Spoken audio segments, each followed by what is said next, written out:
Our first scripture reading today from Deuteronomy comes from a part that was written as a final speech or farewell from Moses to the people. Moses leads the Hebrews out of slavery in Egypt, but then he stands on a pinnacle looking over the promised land, not able to enter the promised land with the people. And he gives them these instructions for what they are to do and how they are to behave once they are in this new land they are to occupy. And the particular portion we read today says that after the time of harvest, they are to take the first fruits of what has been harvested. Go then to the temple area, to the Levites, the priests, and offer it to them for a blessing.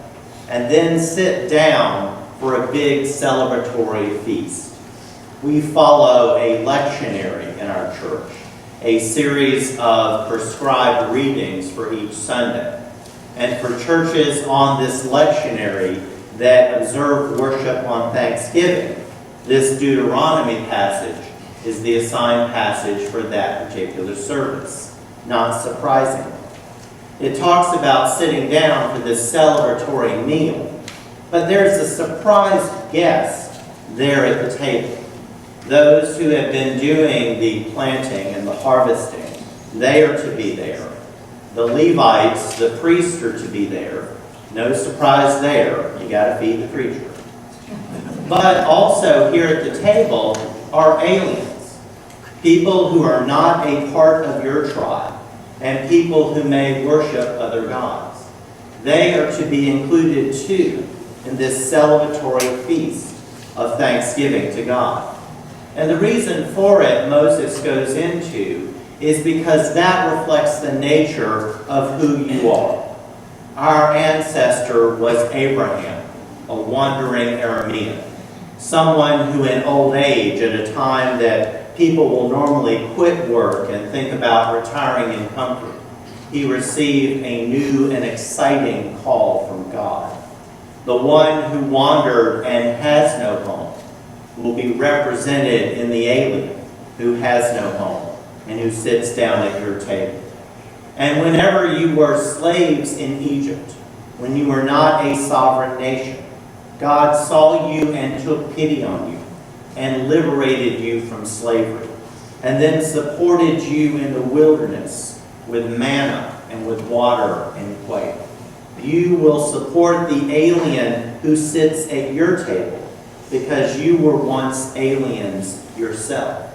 Now the word that's translated here as alien could also be translated as refugee, because in Moses' day, people who were part of a nation that was conquered by another nation and had no king and no king's army to protect them could easily be victimized or enslaved by their conquerors. That was true in Moses' day, and it's true in our day as well. That's one of the reasons why 3 years ago, the United Methodist Women had as their focus and mission attention on human trafficking in all of its forms, as it's seen throughout the world. So when you gather for this celebratory feast, Moses says, you not only sit down with yourselves and with the priests, but with the aliens who will also reside among you. There are a number of adages found throughout the Bible for living, a number of prescriptions of ethics for how we should live. And there are some that we find in this particular part of the Bible, such as the one of limited retaliation. If somebody strikes out with you with force, you can respond with equal force, but not to exceed that in order to defend yourself. Or the golden rule that we find in the Gospels: treat other people the way you want to be treated. But this passage from Deuteronomy, although it honors those other two, it really lifts the bar on us. You and I are to treat other people the way God has treated us. God who takes pity on those who are vulnerable. God who takes pity on those who cannot defend themselves or speak up for themselves. That is our ethic. That is what guides our lives and our ministry as a church. This is why we here at Northview support the ministries of the Outreach Committee through the First Sunday offerings and the many opportunities to care for those in need. This is why we support the ministries of the United Methodist Women and their focus on missions throughout the world. This is why we gather supplies and donations for Days for Girls as they gather to make the kits to go out to young women throughout the world.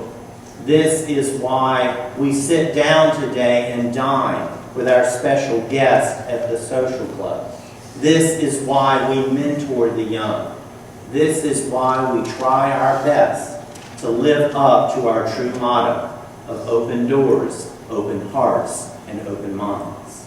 We are to treat other people in the same spirit with which God treated us, caring for the least, the last, and the lost. This is our ethic. Ben Cohen and Jerry Greenberg, who founded Ben & Jerry's Ice Cream, set out to form a business model that showed they could be profitable while still having practices that respected the natural environment, that had proceeds to give to charity, and that worked for justice in their business models throughout the world. In their autobiography, they conclude with a modern-day parable that reflects their business philosophy and also embodies the spirit and the ethics of this Deuteronomy passage. A man had a dream in which he was asked or invited to see the afterlife.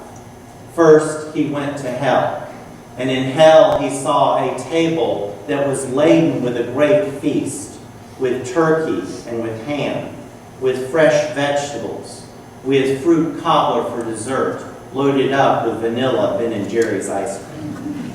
But everybody in hell was emaciated and malnourished, because in hell they had forks that were 4 feet long, and the handle of the fork was attached to the end of their hands.